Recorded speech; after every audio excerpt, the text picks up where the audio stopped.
Tips to control asthma in rainy season. மழை காலத்தில் asthma உள்ளவங்க என்னென்ன பண்ணலாம்?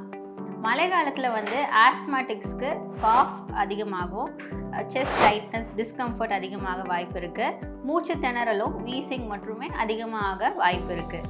மழை காலத்தில் முக்கியமாக நம்ம வீடுகளில் டேம்பாக இருக்கும்போது அந்த உள்ள ஃபங்கஸ், மோல்டு இதெல்லாமே அதிகரிக்க வாய்ப்பு இருக்குது. இதெல்லாமே நோன் அலர்ஜென்ஸ்.